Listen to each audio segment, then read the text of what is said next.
spoken out loud. For everyday discussion, for everyday people are spoken out loud. Now here's your host, Sonia Green.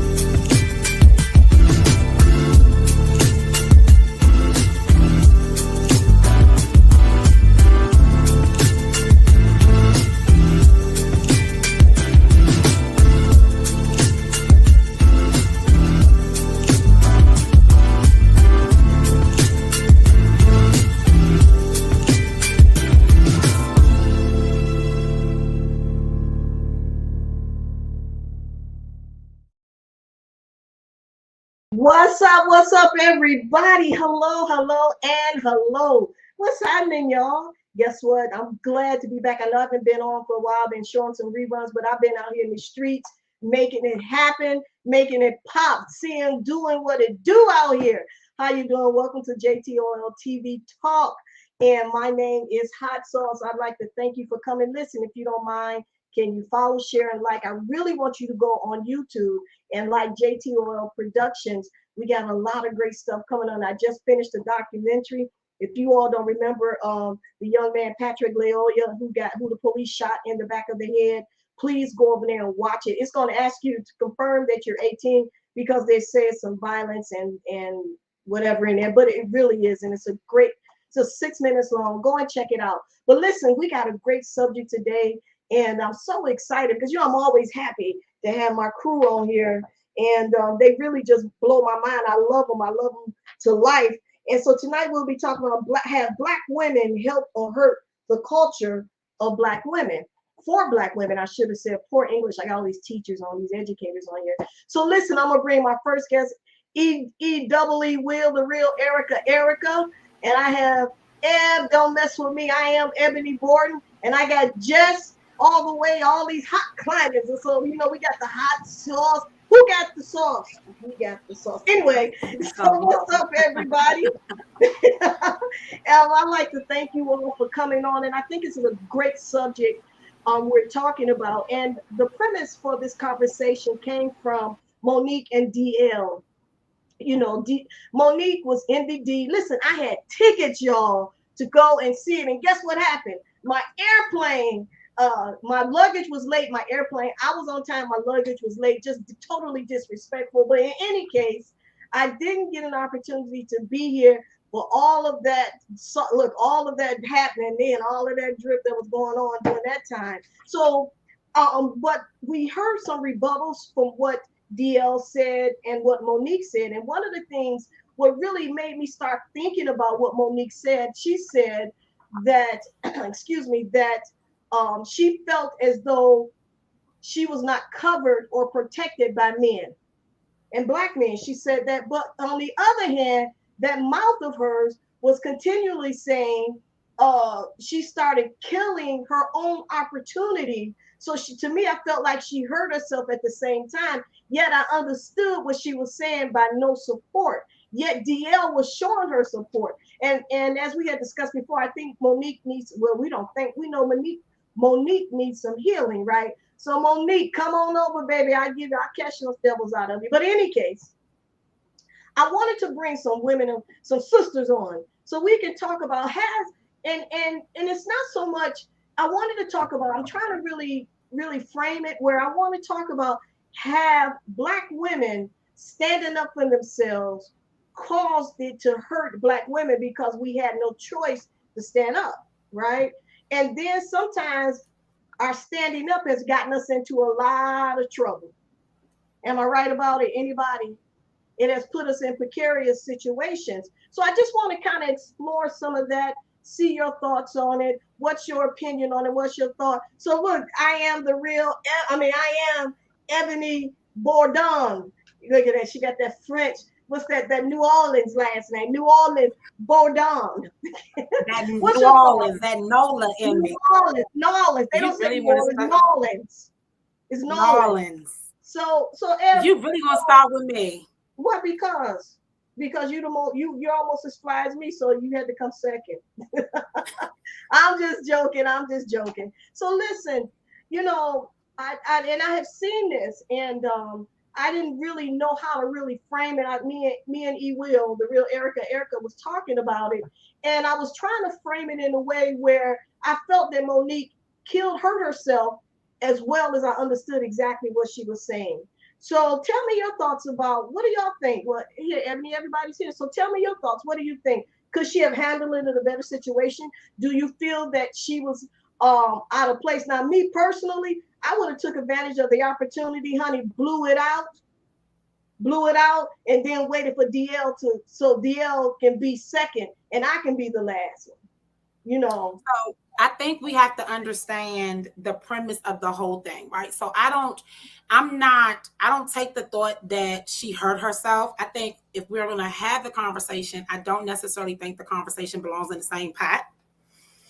I say that because as Black women, we have carried centuries, right, of trauma.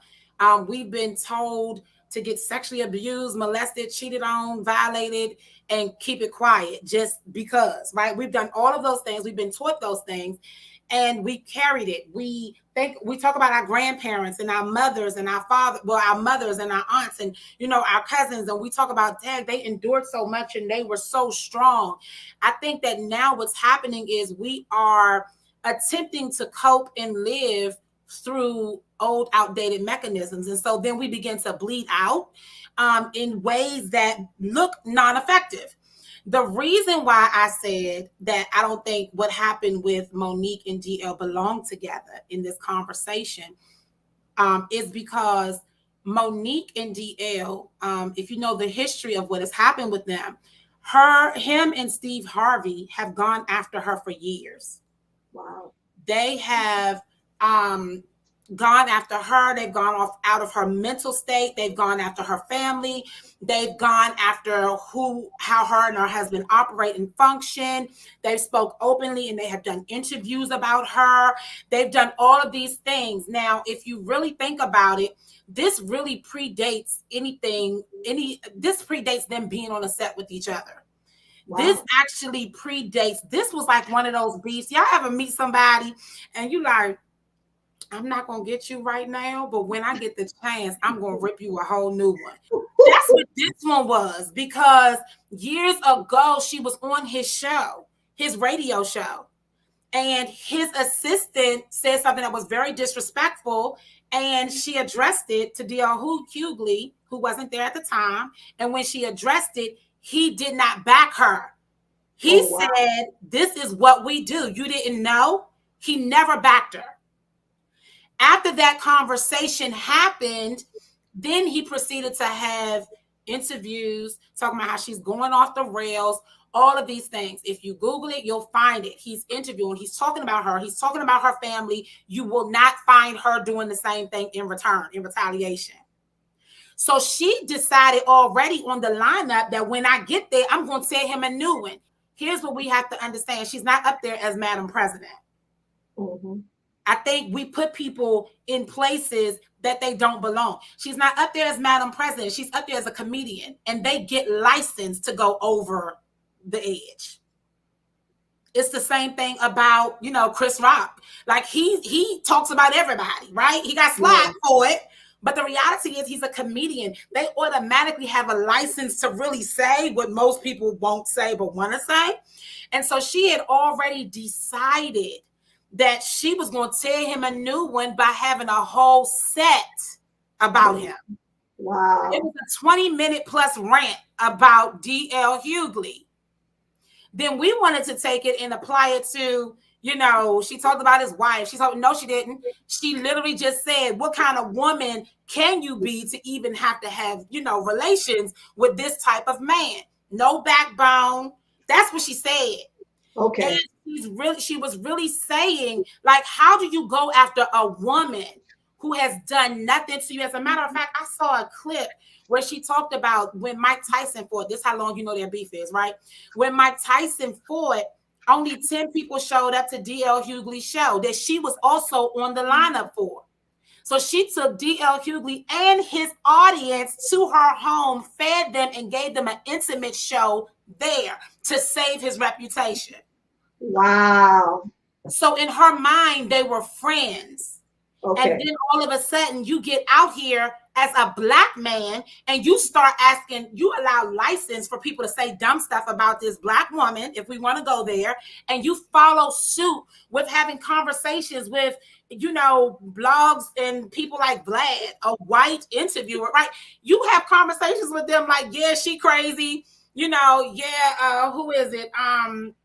Kanye West is crazy. So you're on this platform and you're choosing to utilize it to really talk about the mental health and stability of the Black community. I have a whole problem with that.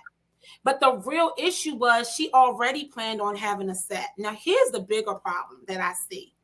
They talked about how she's an angry Black woman. Now, certain things are triggers for Black women. Don't call me confrontational when I'm having a conversation. Don't say I'm looking for trouble when I'm just simply trying to express how I feel. You understand? Don't look for me to be this soft young woman that you need all the time, but you come in with all this fire. But what ended up happening for real is that she decided that she was going to come up there. She was going to have a whole set that was already pre-written about him. That's what she did. But in the backdrop of all of that, he wanted to be the last person, the headliner of the show. So they don't belong in the same place. What happened is the promoters gave him a deal memo to say that he would be the headliner, that he could decide who's on the lineup and all of these things, he would go last. But they gave her a contract. There's a huge difference in the two. That said she would be the headliner, that she would be her contract. They both posted them. Hers was signed, his was not. It was a deal memo. It wasn't a contract. So if she was really angry and stored up all this stuff, she could have really said she wasn't going to go on stage. That's why I said the conversation really doesn't match, because she was literally taking license as a comedian to say what she said. And he continued to rant on the social media as if she was wrong, as if, you know how you throw stones and you hide your hands? That's what he did. And then he had the nerve. Now, this is what I was really angry about. Did y'all hear his response when he got on stage to do his set? No, tell us, Eboni. What was the response? His response.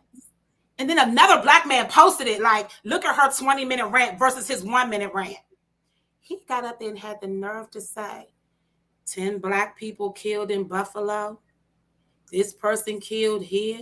And you got 20 minutes to rant about me? I'm sorry. Well, I'm sorry. But you know what, Eb? I was talking to E.W. Will, and I was sharing with her and about how that's how I found out the different types of comedians.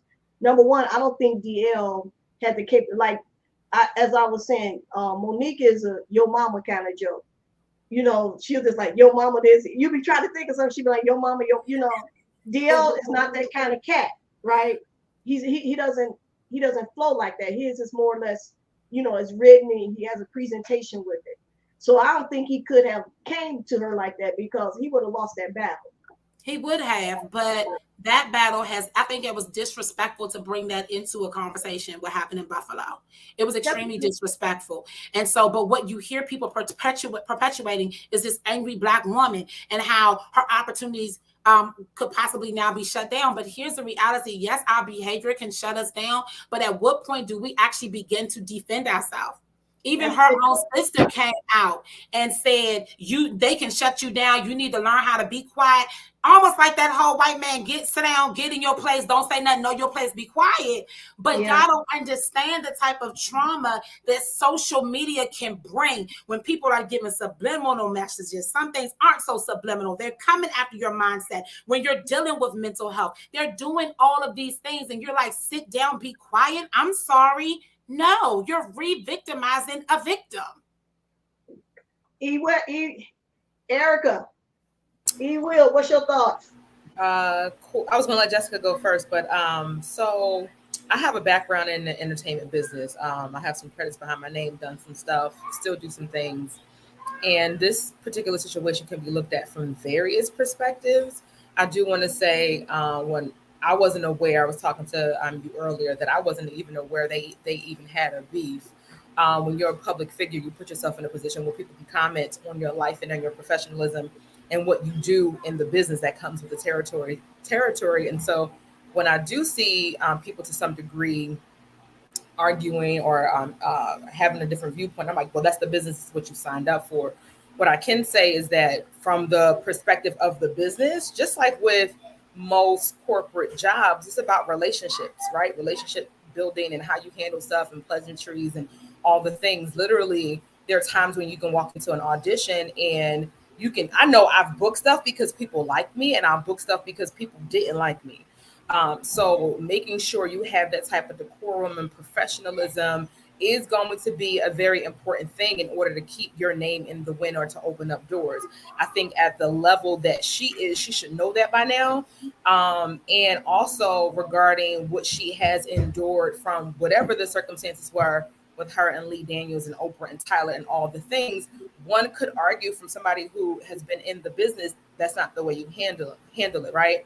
And so with that said, when I think about a person who really violated her publicly, I think about Oprah, right? Oprah brought her on her show and then had her abuser, who was her brother, who was, she's talked about him violating her, et cetera, and did a whole show on it. So when we want to talk about being outlandish and coming at somebody, it was a Black woman who really put her on blast and brought her accuser to her face for millions of people to watch, right? You can still see that on YouTube.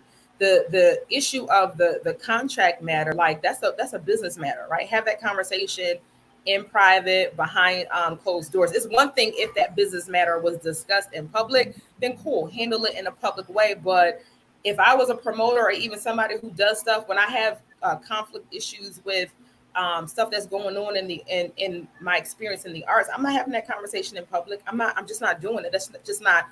It's a lack of professionalism, right? So I think that was problematic. And if I be honest, watching that clip, I thought it was vile. I thought it was nasty. I thought it was very problematic, and I thought it was unnecessary. Nobody needs to know that, and it just came across to me as somebody who spewed a lot of venom. There's one thing to come at somebody real quick and hee ha ha, but I really believe that she went below the belt. And even from what I saw with the contract agreement, whatever she had and signed, it didn't work. Why? Because she didn't go last, right? At the end, my bottom line is what is my check looking like? I think that's a pride issue to want to be concerned about. Am I the headliner? Am I the one closing the house down? Sit down. Be grateful that somebody gave you an opportunity to be on that stage, especially all the stuff that she has been powering through with how, depending on what perspective you look at it from the business, people did not appreciate how she handled that. And so she's just getting something with one of the other shows and something else with Netflix. And then the industry already has an ideal, right, or idea of how you handle stuff. And then boom, you shoot it down again. So I think her sister was definitely right. The way she has been handling stuff on the flip side is not cool, because shame me once, right? Shame me once, shame on you, shame me twice, shame on shame on whatever the saying is. It comes across as the first time we could say, oh, we can give us some grace. She's fighting for this, she's fighting for that, she's fighting for all these things, but then you revert back to the very same tactic. For all the, she comes across as a auntie motivational. Let me talk to y'all about the bonnets. Let me talk to you about the da. But I really believe that her behavior has shown that bonnet ratchet behavior and how she has addressed this, especially considering okay, then they go back and forth on his platform, her platform, blah, blah, blah. And then she brings in his daughter, who was also violated, right? You did the very same thing that somebody did to you.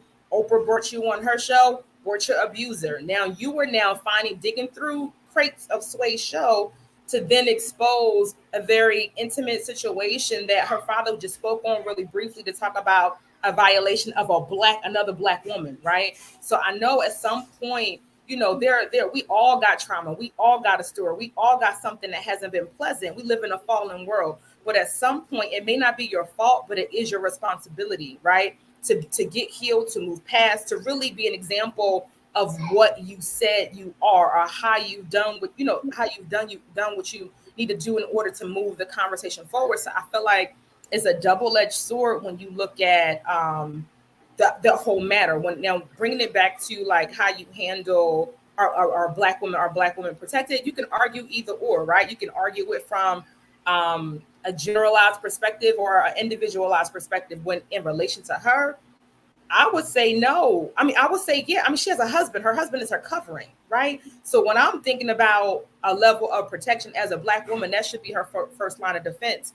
I also notice same way in my experience, and also I feel like if that is your outlook and your perspective, that you feel like Black women are not protected, I feel like that's what you're going to get. For example, I cannot tell you how many times I have Black men hold the door open for me.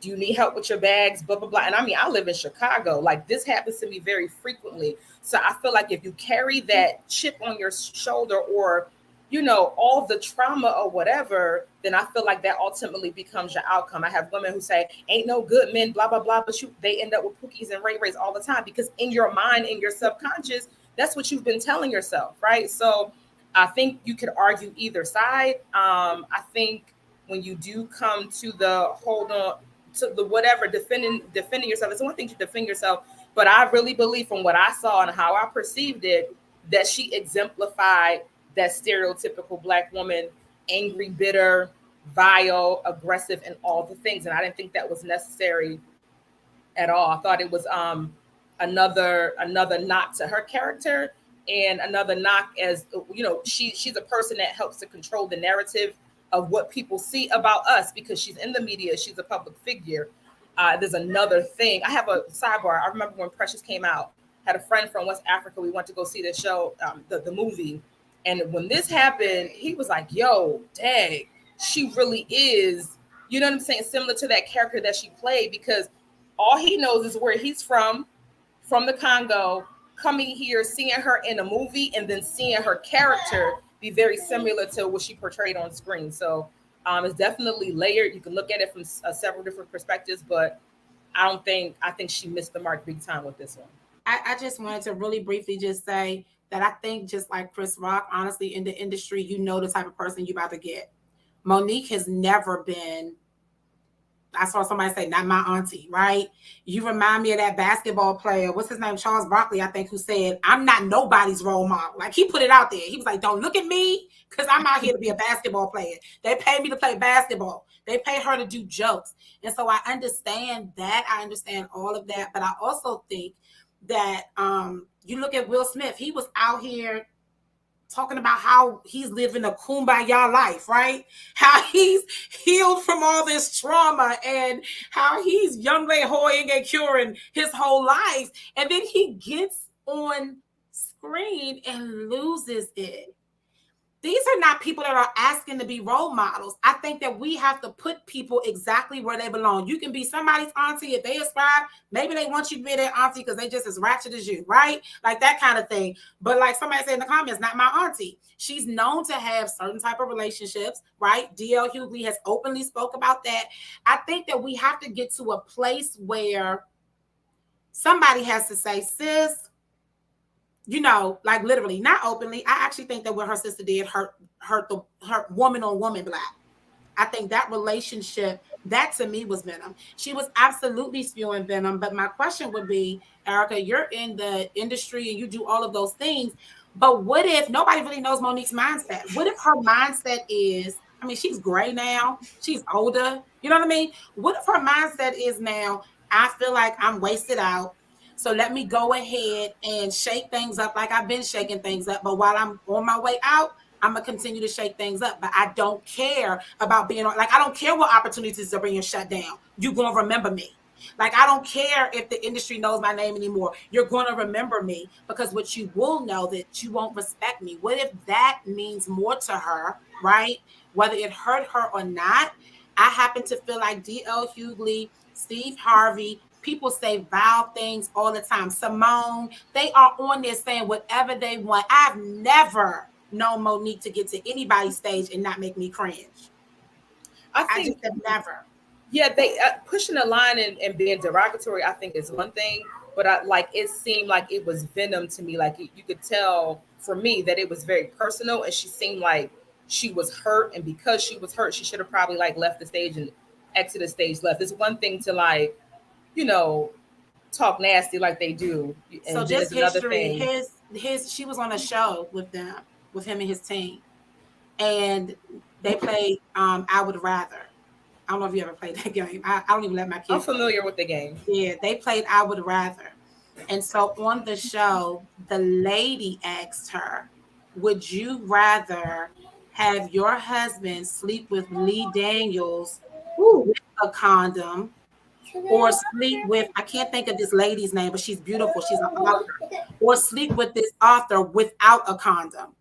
Like that was the catalyst of Wow. level of disrespect. Like you're on Wow. a whole interview and you're like, and so when she called him and said she had an issue with this, and he has addressed it too, he was like, I mean, we comedians, we go straight forward. That's what we do, and it was just a game. But she felt violated all over again. So I she think did. I think that's definitely disrespectful. But I will want to real quick. I remember her on The View when she was talking to Whoopi.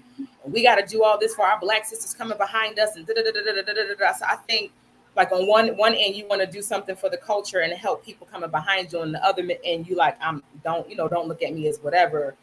Oh, beloveds and all this stuff. Just keep it what it is. Like pick one, and then two. I think if she really is taking a model of I'm gonna go out with a bang, then be your own promoter. Stop trying to get a job from these people. Stop knocking on the door, trying to, hey, hire me, auditions. Why are you suing Netflix and all this other thing because they wouldn't give you the money that you want or hire you? She needs to take a page out of Kev on Stage playbook. Like Kev on Stage is like, y'all not opening no door for me. Okay, boom, I'm gonna book my own show. She has enough of a following and clientele where her husband can make the game work and produce their own stuff instead of constantly knocking on Hollywood's door. I just feel like her actions should also follow up with that. Like be loud, be boisterous, and then have Monique Entertainment and book your own shows and then live your best life. Yeah, I mean, I That's think my only thing. ultimately, you know, Lady. Jessica, you can go ahead. I just think ultimately it's about true healing. I think for so long we have faked healing. You're talking about the Black community. We say we healed because all of a sudden we're not mad anymore. Or, you know, we go to church and we fake healing. We call it deliverance and all of, we can go there like forever, right? But I think that we have to hold people accountable for their delivery, but also for the healing that they say that they've had. And you know, I don't know that she's really had any healing. You know what I'm saying? I don't even expect. I think she spends so much time reading the comments, engaging social media, and being a part of this whole Netflix thing that even it's taking a toll on her body. She looks old. You know what I mean? It's wearing on her. I don't even know that I would say she looks like healing. You know what I mean? And so I just think that that's important as well. I never expected her to hit nobody's stage healed because she looks like trauma right now. And trauma has a look. I've been through trauma. I can show y'all some pictures right now where y'all would be like, that's not you. And I would say it absolutely is. It sinks your eyes in. Trauma has a look to it. And she still has that look. So let me let Jess talk. Wow. Hey JW, I know these two women, man. I'm just sitting here listening. Look, they did. Look, I'm just here for the show. I'm just here to hear what they got to say. At this point, they didn't say it. They didn't said everything that I needed to say. Okay. Well, say something. Say something. Hey y'all, thanks for tuning Jess. in with JTOL TV. We so excited to have you guys here.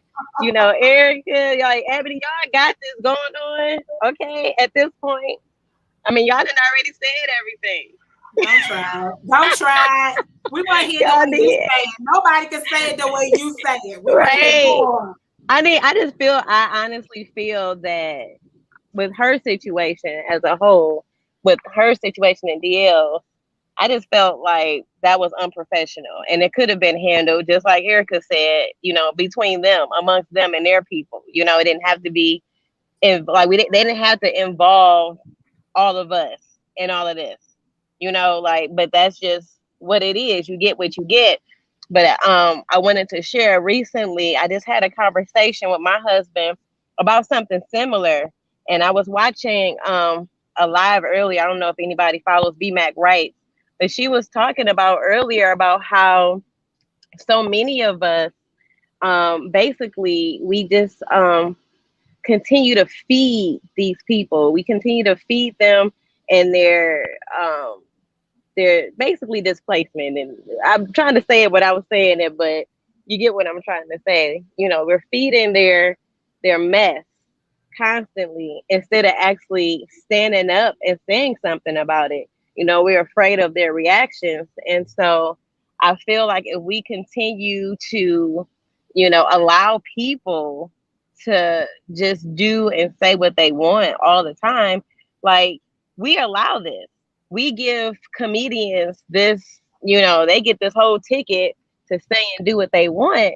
And when they do, it's kind of like, oh, wait, hold on, that's too much. You know, we can't have it both ways. We can't say comedians have this license to say what they want, and that's below the belt. But then that's what we expect from men. That's what we expect from other people, their cultures and what have you is acceptable.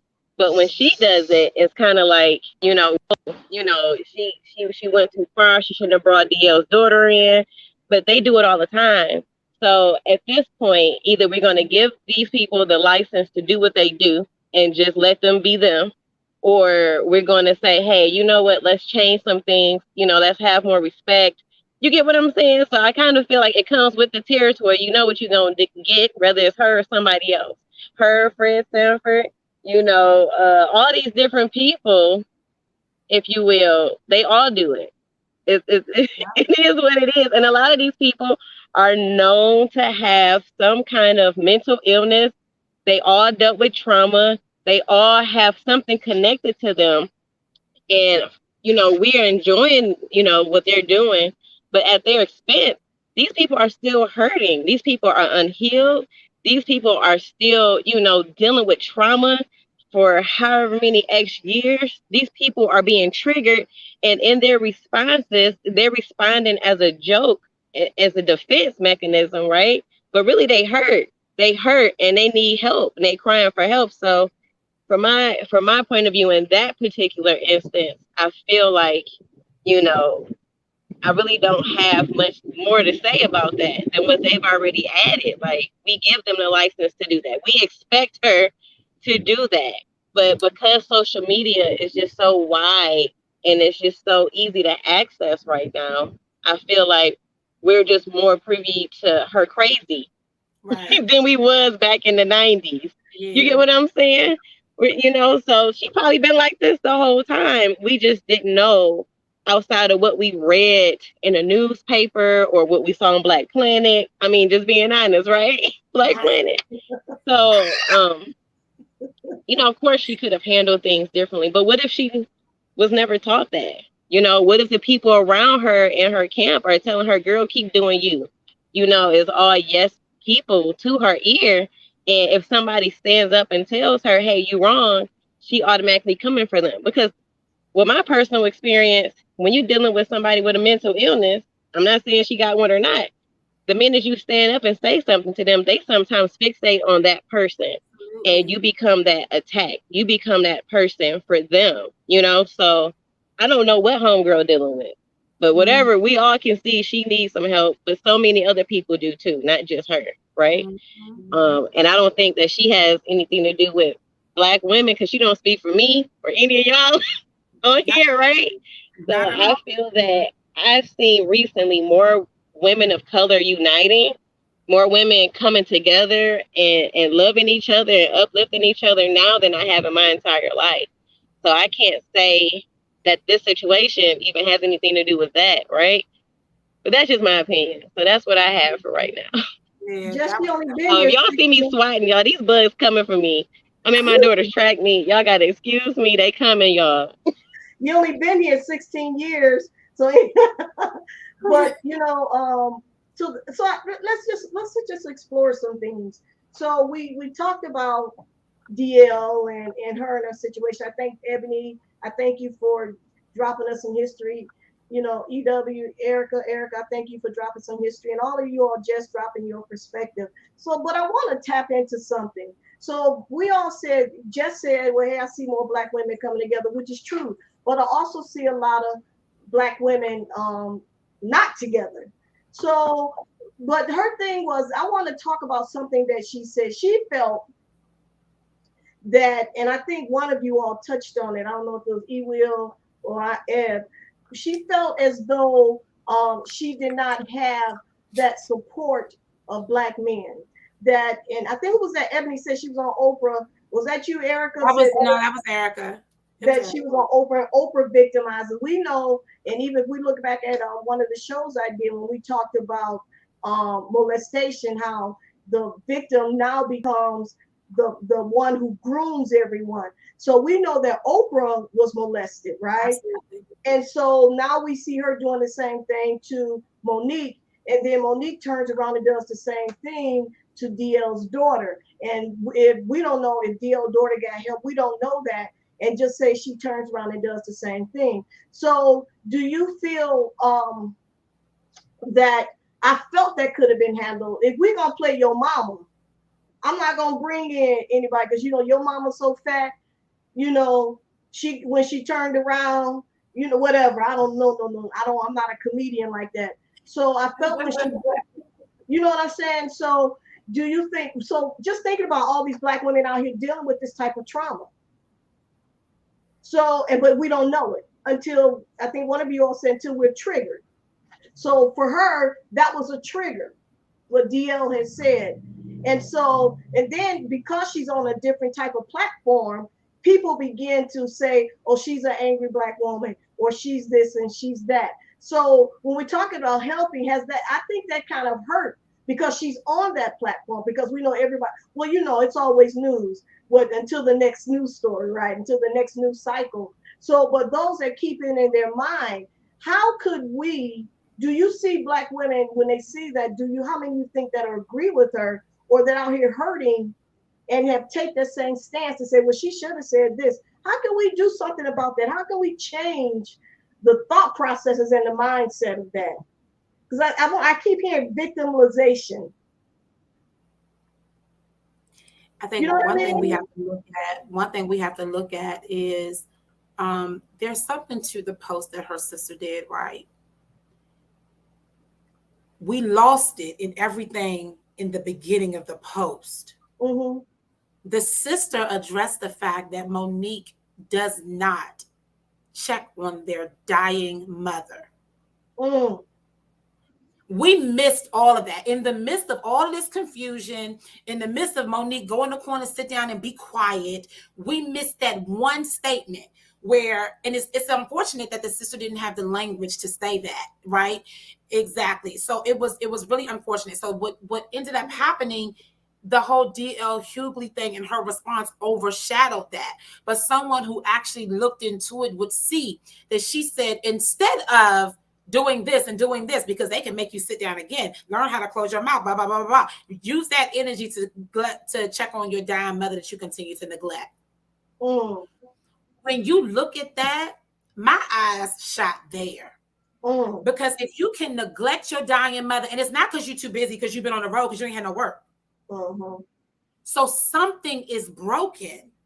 It was already broken. Your mother is dying. You have no gigs and you don't check on her. It's broken. So I think that as women, yes, there are a lot of women that are binding together. I'm a part of an amazing group called Sisters. But the reality is there are a lot of women where it is easier for us to look at you and to victimize you and to say things that land. Like I tell people all the time, punch me in my face, but don't break relationship with me and say things that's going to hurt. Because words you're going to carry forever, right? Until you do some real serious work. We as women have chosen that it's safer to be, it's safer to be. My daughter used that. One day I asked her, I said, why do you hang around mean girls? And she doesn't do this now, but I had to ask her. And her response, even she's 12 now, so she had to be like 10 at that time. She said, Mommy, because if I hang around the bullies, then I won't get bullied. So as a child, I had to correct that behavior, because if you don't, it grows up looking like Monique. So let's go back to, just go a little bit back further. Because I do kind of remember that story from Oprah where I believe she felt that her mother did not protect her. And so maybe that's why she don't give a flying freak about her mom, in the sense of, I'm not going to say she doesn't care about her mom. But she didn't feel protected by her mom. Yes. See, if you don't feel protected by your mom and now you're getting ostracized by men in the industry, you feel like you're on an island by yourself. And so the reality of it is she coming out swinging wherever she goes because nobody really cares about her. Like, that's the story. That's the racket that I can imagine she's telling herself. Yep. Not being disrespectful. I'm simply saying a racket is that. It's that thing that you like to perpetuate that story in your head is very real to you, but not necessarily have all the pieces to it. So her racket is that nobody has fought for me, so I'm coming out swinging. Yep. That's good. That's good. Nailed it. Go ahead, Eva. No, just Ebony nailed it. And you know, I also work with some high school girls, and I was like Arrested Development. You know what I'm saying? I was like a 14-year-old, 15-year-old girl swinging. I think Ebony nailed it. Yeah. Wow, that's good because we don't think about that. So we have young girls right now in high school who are going through things, but yet we're labeling them and they're living in trauma. Absolutely. We call it a behavior. We call them bad. We label it an ADHD. We label it all these things when it's really, if you just take the time to sit down and hear what your children are saying, you can actually correct the behavior early on.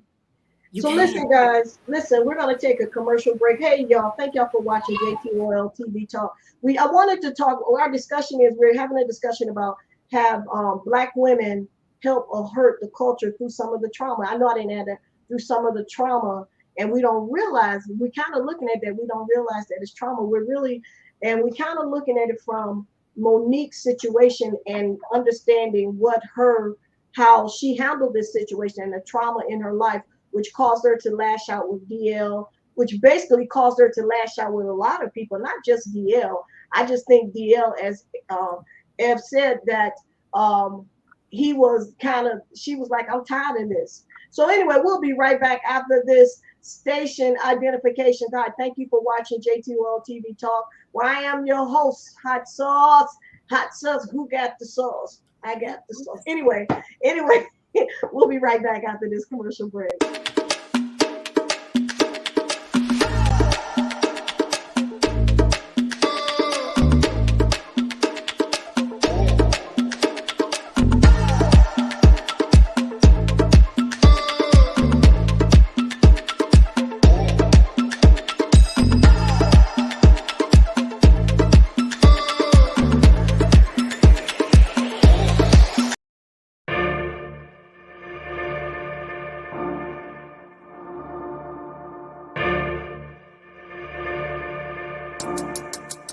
Easy on the chain. Savage. Sports. Savage. Sports. Savage. Sports. Savage. Sports. Savage. Sports. Savage. Sports. Savage. Sports. Savage. Sports. Savage. Sports.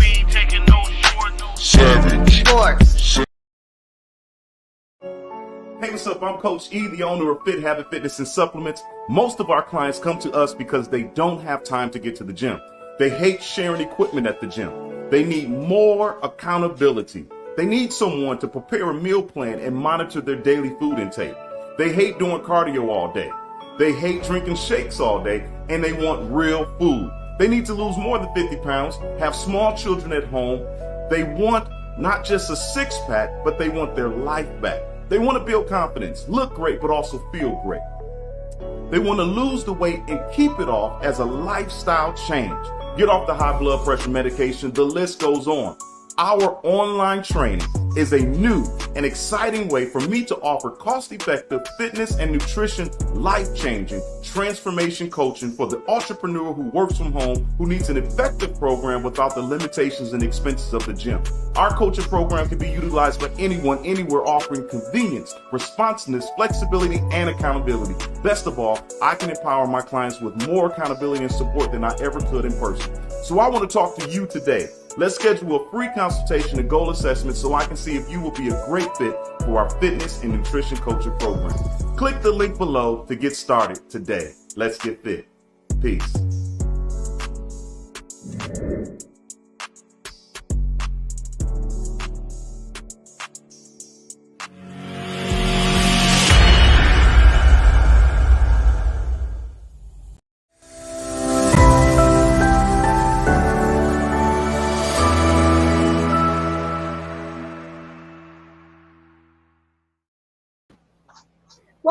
welcome back to JTOL Talk, where I am your host, Hatsus. And just wanted to come back on. We're having a great discussion. I was sitting here and we were talking about Black women, have they helped or hurt the culture? And then we start talking about trauma. So let's just tap into that for a minute. So, we really I kind of wanted to talk about in this trauma, has it helped or hurt the culture? Because one of the things Monique felt that she did not have the support of Black men, but then also she was going off, so we kind of dove into her life a little bit. And so when I were talking about the trauma aspect of it and how our girls and our young women and our women who are growing up to be adults are dealing with trauma, and we're thinking it's the angry Black woman, or she got she do have some mental problems, she's dealing with drama. Jess, it looked like you had wanted to say something. Did you want to say something? Amen. Bless your heart. I don't, you know what? You already know where I'm at with trauma. You already know. So for me, I feel like a lot of us growing up had not just Black men who didn't protect us, but our Black mothers didn't protect us. You know what I'm saying? And even when they tell you, growing up to tell people, sometimes those same people you tell will turn around and abuse you too. So it just kept layering and layering and layering. And when you talk to so many women, I've talked to women, many ages, up until even their 80s or 70s, who have still held on to trauma and was never taught proper tools on how to heal those old wounds that they took in with them. Every time they experienced a new wound, they would take it to that new relationship, and it would build and build and build until it became something else that we label people as, right? And in the Black community, it's not something normal for us to seek therapy, to seek counseling, and even talk about the trauma, because what goes on in this house stays in this house, right? What goes on in this family stays here. And, now we're at a place, I feel, where people are able to be open about, hey, I need help. You know what I'm saying? And I know that I've been dealing with these things, but I need to learn how to heal properly. And so I think these are things that we're not taught. We're not taught this. We're taught how to do math, how to, read and write and all these different things, but we're not even taught how to handle simple emotions. And that goes into adulthood. And then we raise our kids with what we only knew, the mechanisms that we knew, and it's still not right. We still walking around broken and wounded, right? So I feel that that's something that we do need to continue to discuss about, because it's important. It's important, and the only way to change it is not to just talk about it, but implement ways on how to grow and how to heal, right? And to teach our children that. So those are just things that I thought about. And when you're watching, people on television, they're now speaking out about, mental illness and them having to seek help and therapy.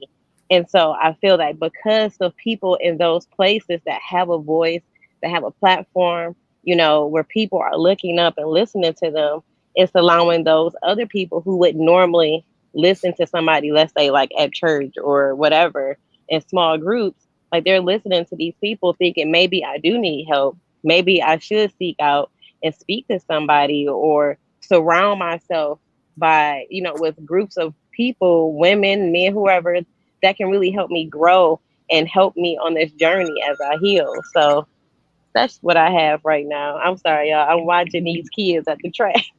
That was very interesting that you said that, because when you think about how, like, I apologize to my kids all the time, because honestly, until you can figure out your own method of parenting, you have no place to live out of other than what you have known. You either know you want to do that, or you want to stay away from doing that.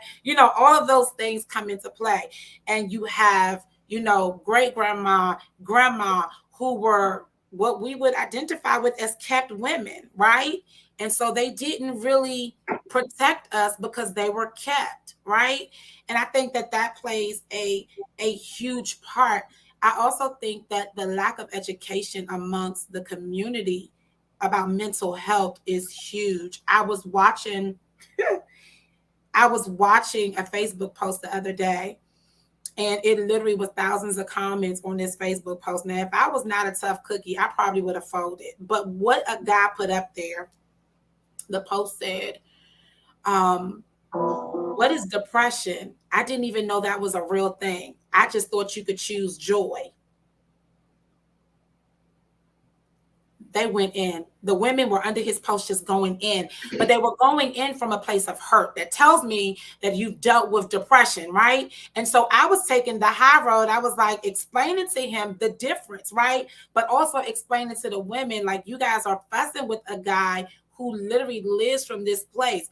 You know, they perpetuate that thought in church all the time. You could just choose joy. You could just, you don't let nobody run your world. That is a fallacy. All of that. They do that in church. Some psychologists still believe that you just got to flip a switch, right? All of those things, but that is separate from depression. Depression does not work that way. And so then the women, because I was trying to explain, right? Just trying to be me, explaining the difference, because I don't want to choose to believe that you're really trying to dig. So I just said I would hope that people who have lost a loved one to suicide because of depression would actually read this post and hear the difference and understand that we're with them. And the women started coming at me so hard. So I had to tell them, ma'am, this is a woman who I got papers. You understand? For trauma, depression, severe anxiety, and PTSD. Yet I show up every day for my clients and my children. Sometimes I have to fight to just get up and take a bath. But then on the other times, I'm top on my game. So the reality is we have to educate our community to understand that even church has messed us up to think that depression and trauma is something you can walk yourself in and out of, when you can't. You need assistance to do that. And it's okay with getting that. Just look at what's Wyola mother's name? Wyola Judd's mother. I don't know her name. I know exactly who you're talking about. Naomi, I think Naomi Judd. Naomi, yeah, and she was so severely depressed that they gave her pills, everything, and she gained weight. When at their later years, before she killed herself, she was shaking from the pills, and the day before she was supposed to be put in the Hall of Fame, she took a gun and shot herself. Wow. Because of depression and trauma. And so this is because I'm telling you what I see. It's almost, to me, it's like Monique is holding on. This is the only thing she got to hold on to. Who said that? Somebody. She's right on the edge. She's right there. She's there. So when I'm looking at, that's what I'm saying, people are not looking at the fact that this woman is going through. They're looking at the fact that she's raising sand, she's cussing, she's fussing, she's going off on DL, and now we got another point of reference, quote unquote, to say that that's an angry Black woman. Mm-hmm. So I feel what you're saying, Eb, because even after my son passing, it's hard for me sometimes I can sit in this household for 2 or 3 weeks and never go out. And be okay. By myself. And so, And so we have to, we're talking about this trauma. So, and I wanted to ask Erica, because Erica's in the school education space. And I wanted for you to tell me what these young girls look like when you see that trauma. And how do you handle it, It's interesting because it's a lot and it's layered and it is thick. And so in addition to my arts background, I actually am a performing arts teacher. So I work in the doing and teaching. So it's rough. It's rough. And I really work to the girls who are sent to me. But I'm not gonna hold you. There's some girls that I just have to put my hands up and just pray from afar, because I'm not trying to fight you to help you either. So I engage with 400 and something students on average a day, and I find moments and times to have individual conversations and check-ins with them. But it's vicious. And I think this year, I've seen it go from like a problem, you know what I'm saying? And like really, I put my hands up, because also with the trauma, you have people who now own that trauma. And what I mean by own it, they wear it like a nice fitted, you know, leather jacket. That's like, this is just who I am. And so in my experience, I see people who have generations of trauma, who don't want to get out of trauma, who wear it to manipulate situations and circumstances. Um, so I just, work with the ones who are sent to me. And, I'm neutral with everybody, but there's some ones I've had to put my hands up and was like, I got to back off because I'm about to punch you in your face. Like it's been that. No, it really has. Because it's a whole nother thing. And I was a little, I wasn't protected either, and I had some stuff, and I was very angry growing up as a teenager. But when a caring adult came to me, that wall came down like, wow, somebody sees me. And now in my experience, it's just a whole nother thing. Another thing I wanted to say, I think some Black women are angry. I think the question is why. That's the question that's never really asked. Where is the anger coming from and why? And I think Jess hit on it too. There's some other issues too that's really, if we if 80% or whatever the numbers are, I know it's more than 65% of us, myself included, grew up without a father in the home, then we gotta look at our mothers too to find out what's really good. There's some this that I think also helps perpetuate the anger, So Yeah, I think we've gone from, we're now in that place where we're so angry because, like you said, first of all, not every man is a bad man because my dad wasn't in the home. There are some women whose dads were in the home, but they still felt like a fatherless child. There is all of that. And I think it's very important for us to look at that aspect. But then we have to also begin to look at, that doesn't mean you have to go to the whole opposite end of the spectrum and be this whole I am Miss Independent Woman. There are some middle school kids and some high school girls that will go toe to toe with people like Erica, and she's only there to help. But it's because they have been taught they have to fend for themselves. Why is your child not in counseling? Why you can govern their life? Why is counseling just for adults? No, that baby needs counseling. That baby needs to, you need to ensure that they get the help that you need. Because let's face it, sometimes people on the outside can actually put something inside your child that you really can't, because that's your child.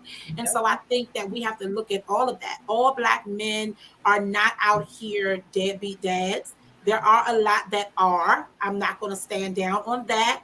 But I think that the world in the system has perpetuated it. And I also think that women, because of Black women specifically, I'm going to talk about us specifically, because we know that we get certain benefits by not having our families complete and whole. Yep. We would rather continue to get those benefits. And so we've sat right in the middle of the narrative that America has created for us. And I think we have to look at that too. Yep. Wow, this is good. This is good. Jess, you had something to say, but like you saying something. I said no. That's good. That's very good. I thought you was telling her your mama joke. Oh, y'all want to hear your mama joke? No, I'm kidding. I'm done with you today. So listen, I still think we can dig deeper into this. We only have an hour, and we've maxed our time. I think it's so important that we have these conversations. So I know for me, if I elevate my voice and I'm just passionate, I'm not angry. If I do this, I'm not that. And I think what we have to be cognitive of is that the fact that as a Black community, that we came from trauma, period, basically just from slavery. And so we still carry a lot of that DNA in us, where we have to find a way. I don't know if it's, getting counseling together, or go to the Y or some center and just have some groups where people can release and express themselves so somebody can hear them. Because basically, what they're basically saying, I think one of you all said is, I think one of y'all said it, I see you, I hear you, I acknowledge you. And that's really what I see Monique is saying. Y'all don't see me, y'all don't hear me, and y'all ain't acknowledging me. So y'all gonna take all this fire. Y'all gonna get all these bullets, you know. Absolutely. And so we have to, as a community, male and female, we have to find a way to get this trauma, because I just look at the Black community as being a big dysfunctional family where every now and then you have a few breakouts that are good. We thought Will Smith was good. You gotta go. Oh, who you talking to? Journey? I'm sorry. Oh. They just came in the door. I'm sorry. I'm just speaking to my baby. Well, look, who's that Deuce? They all come. Listen, it must be time. So we look at Will Smith. Hi, Christian. We look at Will Smith, and we thought they had the perfect family, right? Hey, Journey. And come to find out, you know, they got trauma. My handsome coming or something. So anyway, um, I just wanted to say I think this was a wonderful conversation. I think we just got to the we haven't even touched the surface. And we as people, we're gonna have to find a way to, you know, deal with this and not run from it. We can't just run from problems. We have to be able to solve them. And if we Absolutely. can't solve them, we have to send them to someone who can. You know, I love what I say. Like my daughter, me and her, we bump heads because she just, you know, she thinks she has trauma. And how can I tell her she doesn't? This is in her own mind, right? Maybe, you know, and so I look at my grandkids. My son died. Their mother came to get them a week and a half. They had no counseling, and they are giving her the blues in California. You know what I mean? Because why? Because she did not give them counseling. And she just snatched them from the only place they've known for at least 8 to 9 years, you know. I did want to say one thing. I think that it's going to start if mothers are still around and you're still able to have conversations with your children, whether they're young or old, it's going to start with mothers just simply putting their hands up and saying, I'm sorry.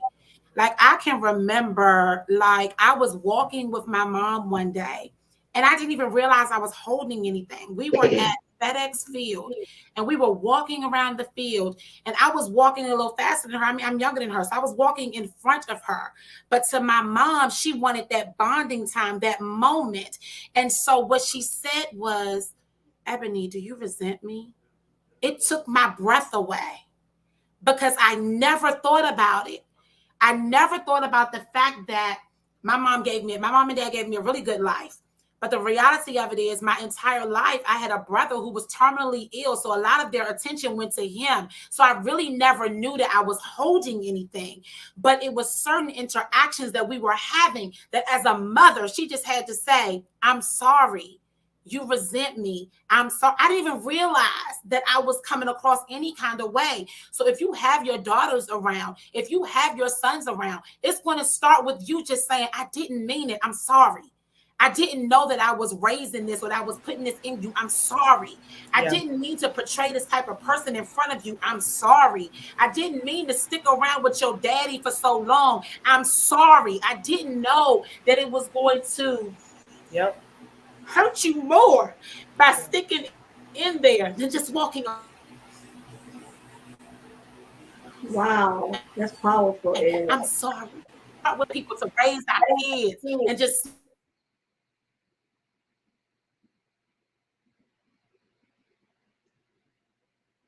Even though you're freezing up on Facebook, but you're not freezing up on YouTube. I think you are froze on YouTube now. say, Yeah, you froze up. That was good. That was good. That was a whole mic drop.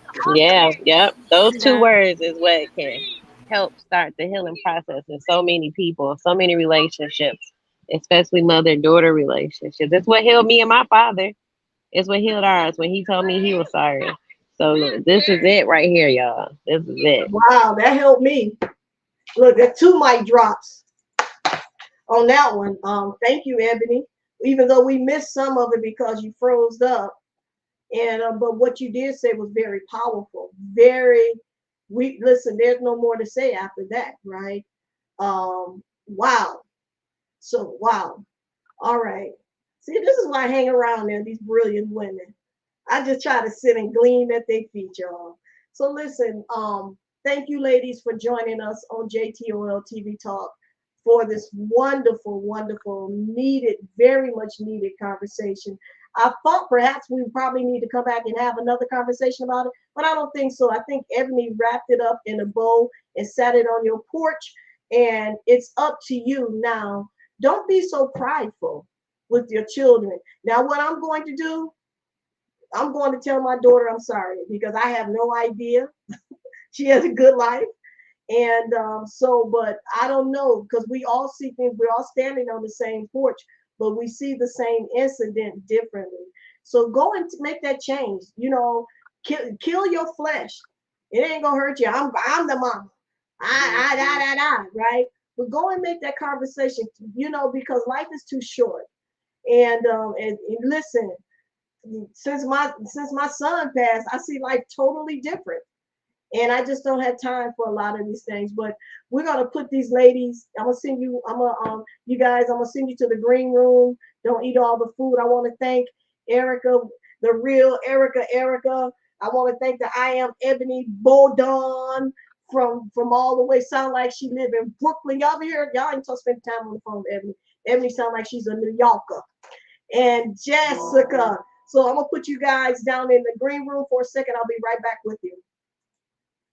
Hey guys, thank you all for watching JTOL TV Talk. This conversation has really blessed my heart, blessed my soul. And I think it's very important that we have these trauma conversations. And as Ebony said, listen, a lot of healing only takes 1 second just to say I'm sorry. Whether who was right or who wrong. We talk about it in the Bible. Peter asked Jesus, how many times do I have to forgive them? How do I have to say forgiveness? 70 times 70. How many times do I have to say I'm sorry? I'm sorry 70 times 70. So listen, sometimes you just have to say it to get it right. So listen, check us out next week. I think we got some good stuff coming up. I know we do. Thank you all for joining JTOL TV Talk, where I am your host, Hot Sauce. And as we say at JTOL TV Productions, boots on the ground is better than seats in the suits. Why? Because you who are boots on the ground have a heart and the soul and the thoughts of America. God bless you. We'll see you next week. Peace.